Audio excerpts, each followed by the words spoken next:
Hey guys, and welcome to a showdown between the mighty ancestral warriors of the Dowie, led by Sergeant Spaghetti, up against Maker and the warriors of Chaos. Long have the Dowie fought up against the forces of evil, and today shall be no different. Though they are going to bring in a pretty unique build all round, and we're going to see a unit we basically never see in competitive multiplayer, and that is the mighty Grudge Thrower. Now, the Goblobber certainly has its place, but the basic Grudge Thrower is a unit which gets often overlooked, and I think for pretty good reasons all round. They're just far more, let's say, less efficient and less adaptable than the Dowie cannon, which we see far more often. But we have triple Grudge Throwers here. Very excited to see how they perform. They should hopefully be able to give it to the enemy infantry. A lot of time, Chaos like to go Elite, Chosen with great weapons, Chaos Warriors with great weapons, and on paper, these guys should be able to counter them rather nicely. We do have two units as well of Giant Slayers in the back burner to help protect these guys. Now, Giant Slayers have pretty good mass compared to the basic Slayer variety, and for that reason, I think they are often worth the extra cost, at least with the current meta of how mass works against chariots and other such cavalry units. In the front line, we have miners of Blast and Chargers dotted all the way around in a nice defensive Dowie geometry formation. Blast and Chargers will be very good at getting rid of enemy marauders. And the secondary line, though, is where things start to get real spicy. We have quad hammerers, 3 basic ones, and then the Peak Gate Guard. Bad to the bones, elite Dowie warrior of legend. They should be able to inspire those nearby friends and foes to give a wide berth. If you don't want to get in the way of the Peak Gate Guard, be you friend or foe, they will carve you to pieces. Particularly if you come after their liege lord, who today shall be Ungrim Ironfist with just Deadly Onslaught, looking as absolutely fabulous and blood-crazed as usual. So, all around, a pretty fun defensive Dowie build. The plan's pretty simple. Lure the enemy in with Grudge Throwers and hammer them to death with gigantic Warhammers. For the Force of Chaos, it is your pretty typical meta. We have some Chaos Marauders on the flanks just to add a bit more width, but the main battle line shall be Chaos Warriors with great weapons, dotted all the way along. And up in the skies, we have the might of the double Exalted Hero on Manticore. No Mark of Khorne though, which I'm a little disappointed by, but apart from that, these guys should be able to dish out a fair amount of damage. We do have the Everwatcher down low as well, looking gruesome and duck-like as always, coming in with Final Transmutation as well as Searing Doom. And we have some other Horse Masters, it looks like 2 units in fact, quite good at taking down enemy artillery if they can get in range, and fantastic at dealing with enemy Slayers. We do have Gorebeast Chariots as well, guarding each flank. They're going to be trying to whip around where possible and slam into the enemy back line. Gorebeast Chariots have pretty damn good mass, and they can be compared to Warline Chariots from the High Elf perspective, though I think Gorebeast Chariots are slightly worse in my humble opinion. But still, they should be able to do a decent job here, unless, of course, they have to deal with those Giant Slayers. The Dowie build, for the most part, is really well balanced and should work quite nicely together. Good little bit of synergy coming on, showing the experience of a good Dowie player. And those poor Chaos Warriors with great weapons are going to be the focus of attention, at least to start with, from those Grudge Throwers. And they're connecting a fair amount of time, doing some relatively solid damage here. These guys have lost a few models, and no one really likes giant rocks landing among their ranks. The Everwatcher is going to be charging forwards, trying to waste the blasting charges of the miners, and it looks like he has managed to get out just a little bit of those blasting charges before the Dowie player does decide, you know what, I don't want to be wasting shots here against the Everwatcher. We're just going to have to kind of stand and take this pounding, and Ungrim Ironfist can come over and try to help support if possible. Now, if he catches the giant bird, he will slaughter it. Gorebeast Chariots do some nice ramming damage there to the miners with blasting charges, but now the hammers have moved in, and the hammers actually have really good mass. It's quite hard to pull yourself through them, and they're going to be clobbering down the Gorebeast Chariots who have taken a little bit of damage. They do manage to pull back just as the hammers arrive, which is some pretty good micromanagement by the Chaos player, and he's doing the exact same on the other side, hitting the soft and gooey miners because he doesn't want those blasting charges eviscerating his front line, but getting out of there as soon as the hammers do emerge. And it looks like both Horse Masters have gone the long route round, whipped up and around the flanks, and now both the Grudge Throwers as well as the Giant Slayers are all up for pickings here with some lovely damage in the rear. Miners of Blast and Chargers try to hold back the Everwatcher. Ungrim is floating over, and he's a pretty angry boy, but he's now been jumped by 3 single entity monsters. The double Exalted Hero plus the Everwatcher should be able to deal with him rather effectively, but Ungrim doesn't really give a damn about people's opinions or what they expect of him. He's going to stand there and he's going to beat the crap out of you, regardless of what you are. He doesn't care if he's surrounded and outnumbered. He's doing a pretty decent job there up so far up against the Exalted Hero, plus hammers are nearby to support if he does need it a little bit. A big fat upgraded final transmutation is going to catch the Giant Slayers as well as the Grudge Throwers, which are really starting to get shut down here. Both these have 3 artillery pieces left, the other one only 2. Horsemasters are trying to focus them down, but in the back lines, one of the Gorby's chariots once again tries to penetrate, but the Hammerers are just there to beat the living snot out of those Gorbeasts and those who ride them. Minus a blast and charges, despite the best efforts here of the Chaos player to get rid of those charges before the battle line does start. The Blinders still managed to get a few volleys off, doing some good damage to the Chaos Warriors, and Hammerers are just easily, comfortably going to beat the crap out of these Chaos Warriors, particularly because those Grudge Throw shots did come in nice and early, and Hammerers on this flank will very comfortably be able to beat up some Chaos Marauders. Some more blasts and charges are unleashed upon the world. We can see we've got 2 battle lines here actually, and those Chaos Warriors not having a good day whatsoever. One exalted hero is going to be telling his friends about the battle he survived up against Ungrim, slayer of all things large, hairy and scary, and these guys are going to be floating up over high looking to try to find pickings down on the ground, but the pickings seem pretty slim with so many Giant Slayers and Ungrim protecting the back line. Horsemasters, though, have got some pretty damn decent damage so far. Once again, continue to try to deal with the Grudge Throws, who have turned around face to try to focus down at the enemy skirmish cavalry, which might not have been the worst target actually from the start of the battle. Hammerers are once again dogging the footsteps of these Gorby's chariots who are whimpering and running for their lives. Always love to see elite Dowie units do well. And the Hammerers, they're making short work of the Chaos Warriors in the front line with the support of the Miners working together. I love to see this beautiful synergy from these troops. And it looks like that is happening all across the battlefield. Miners and Hammerers fighting as bros. Serum Doom is going to be coming down from the sky, raining hellfire down upon the elite warriors, but also catching some of their own chaos, though it is a nice little overload here as both exalted heroes follow up that Serum Doom, trying to break the leadership of the Dwarfs. But Dwarfs are made of sterner stuff than some other factions, and it looks like the Everwatch himself is going to have to come over here to try to break the morale of the Dowie folk. Giant Slayers here in the back line are absorbing a ton of javelin fire here from the Horsemasters, and these guys are going to get some pretty disgusting damage value, I think, by the end of this, who are now charging into combat to try to finish off those Grudge Throwers, testing the micromanagement of the Dowie player and these Giant Slayers, but of course he is also focused elsewhere. Exalted Hero getting dangerously low, and the second one has found himself in a bit of a tussle with Ungrim and the Peak Gate Guard. Peak Gate Guard, some of them do stagger, they'll be getting up to fight another day, and if Ungrim can lift that mighty axe of his with Deadly Onslaught popped, he can do some pretty disgusting damage, and the Exalted Hero can count himself a little bit lucky actually that the Peak Gate Guard are currently holding back Ungrim for fulfilling his Slayer Oaths of Vengeance. Minor Blast and Chargers continue to launch a few into the Marauders. Really beautiful skirmish played by the Chaos though with his skirmish cavalry, just nailing these Grudge Throws, charging in from either flank. And these guys have used pretty much all the ammunition as well to finish off the Giant Slayers. All 3 Grudge Throwers are now running for their lives, but the Dowie aren't looking terrible despite this. Hammerers are really doing a fantastic job across the front line, though they are starting to get a little beat up. And Giant Slayers have managed to just about catch these Gorby's chariots, though they seem to be fleeing in the nick of time. Hammerers on this flank have dealt some grievous wounds to these Gorbeasts. Ungrim spent a lot of the game chasing the Everwatcher around, and he's actually got 0 kills, which is a little shameful of him, but he has done big damage so far to some of the big monstrous creatures. And the Peak Gate Guard are looking very healthy here. Exalted Hero does try to stream his way through, but again, he will eventually get pinned in, particularly if Ungrim can get to grips with him, who he does, lifting that mighty War Axe over his head and crashing it back down on the neck of that Manticore, which is, trying to run for its life right now. He's had one too many scares with the Ungrim, and it's much like a horse charging into a shield wall. You don't want to do it multiple times, and those Manticores probably thinking, you know what, I don't really like that Dowie too much.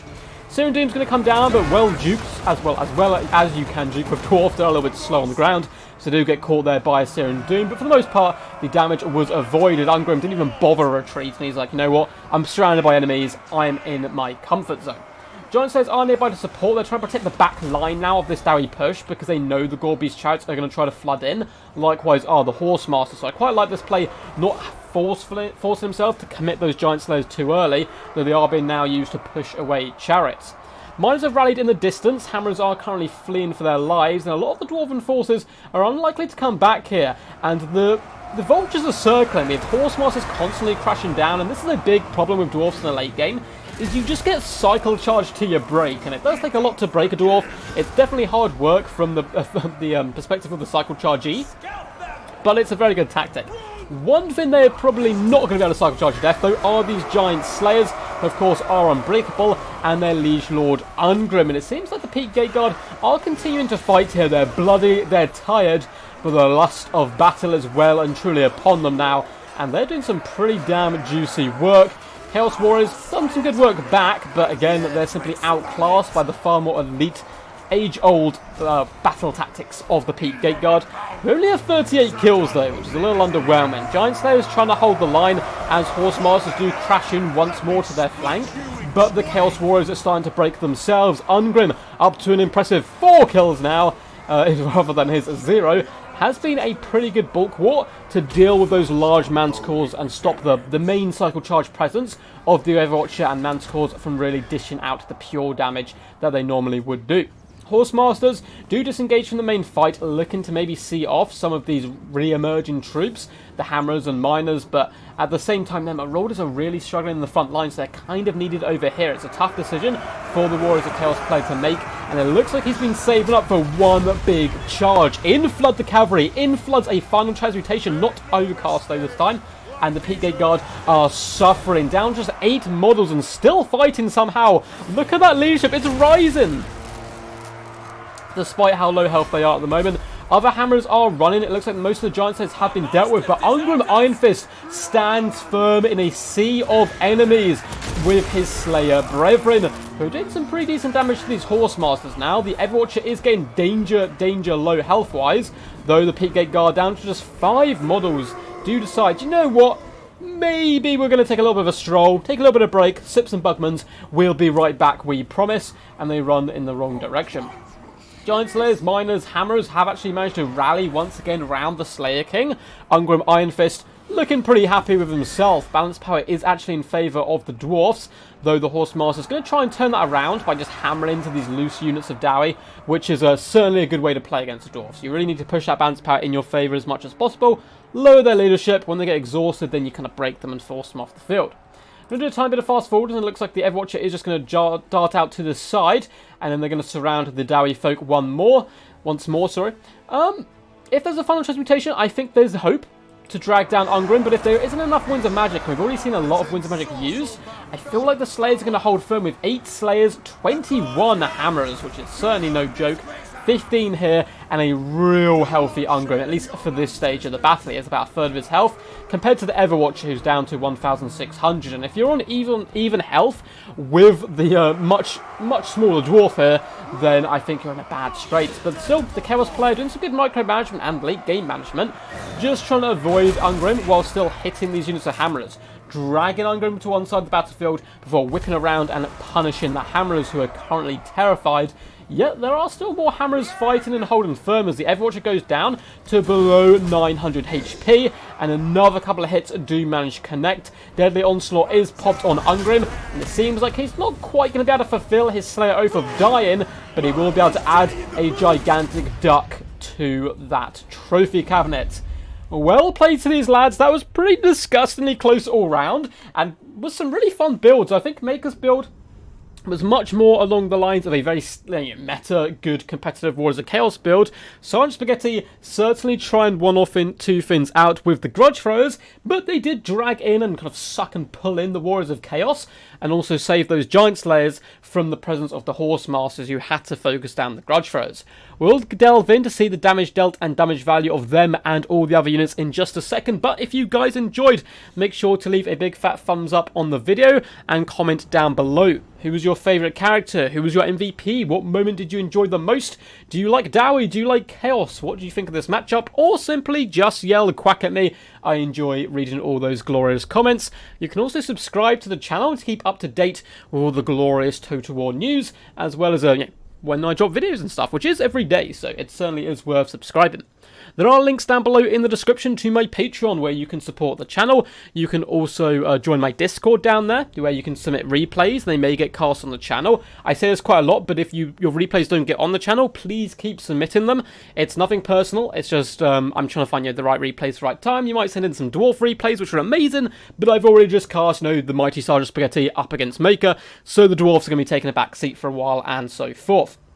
So yeah, don't get dismayed if your videos don't get up straight away. And also on that Discord, you can keep up to date with all tournaments and events I host. Chill out with a load of cool people. We've got over 600 members now, 650-ish. So a good place to hone your craft and skill. There's also a Games Planet account linked down below where you can get discounts off Warhammer and all the DLCs and all that good standard stuff. But on to the glorious reason we're actually here. The damage, the carnage, what was wreaked, what units performed, which units underperformed. Ungrim Iron Fist. Only 4 kills, which seems pretty pathetic, but 2,808 damage value, slapping Manticore booty left and right, as well as getting a little bit of roast duck at the end. He performed rather well. Miners across the board didn't really get that much damage value, mainly due to good kind of battle management, I should say, from Maker, of shutting them down early on, picking them apart, and trying to ensure they couldn't really use all their blasting charges, and a lot of them either used them on ineffective units, or just couldn't use them whatsoever. However, some units which worked absolute wonders here were the Hammerers. Hammerers and elite dwarf units in general, Hammers and Ironbreakers are really seeing a resurgence in the last couple of months. For example, I think Ironbreakers are fantastic against Lizardmen now. Hammers as well, with the changes to mass, can actually counter chariots relatively effectively and other large creatures. Plus, of course, they're going to be good up against all the infantry Warriors of Chaos can bring. And it looks like, yeah, certainly paid for themselves. 1,181 damage value here, 1,141 and 1,580. Very impressive display from them. Giant Slayers, nearly 1,000 damage and 370. They were mainly used on babysitting duty, and it was a little bit rough for them, but of course they're trying to protect the investment of the triple Grudge Thrower. As for the Peak Gate Guard, 1,100 damage value, certainly not too shabby. And the Grudge Throwers, how did they fare? Well, not that great. 477, 734 damage value is pretty decent, but only 264 on this last one. Now, Grudge Throwers, they got a few problems. They don't really do enough damage to key targets. Yeah, they're good against the infantry, but who really brings that much elite infantry against dwarfs? It is certainly possible. Chosen with great weapons aren't out of order in this matchup whatsoever, and Chaos Warriors with great weapons aren't too shabby either. But enemies tend to swarm the dwarf, so something like a singular cannon, which can focus down high priority targets, such as the chariots or the exalted hero, tend to be a little bit better, but I do like the experimentation, and maybe one day Grudge Throwers will be, the super meta unit. However, I do like the Goblobber. I do think the Goblobber is pretty good in certain matchups. As for Maker, the Everwatcher was all over the battlefield, being a constant nuisance and thorn in the side of Sergeant Spaghetti's Dowie folk. 2,462 damage value, a little bit less than Ungrim, and he was kind of getting chased around quite a bit. The Exalted Heroes failed to pay for themselves. 700 damage value on one, only 319 on the other. Wherever they landed, there was a big, towering presence of Ungrim Iron Fist haunting their footsteps. Marauders did okay, kind of wrapping around the flanks, getting some solid kills as well. But the front line, kind of really just struggled. There was some decent damage value here and there on the units, but other units kind of only at 282 damage value and so forth, eventually got dragged down by the far more elite Hammerers. Gorebeast's Chariot Micro was on point, 944 damage value here, 825 on the other one, but these chariots don't come cheap, and with there being such a presence of Giant Slayers and Hammerers, didn't cause as much havoc as you would expect. The Horse Masters were definitely MVPs for Chaos, getting 101 and 79 kills, 1.6k damage value, and 1.5. Yeah, these bad boys did masterfully, destroying those Grudge Throwers, hounding the Slayers, and cycle charging into the endgame. That really could have gone either way. Hope you guys enjoyed. Until next time, peace, peace. And as always, stay awesome.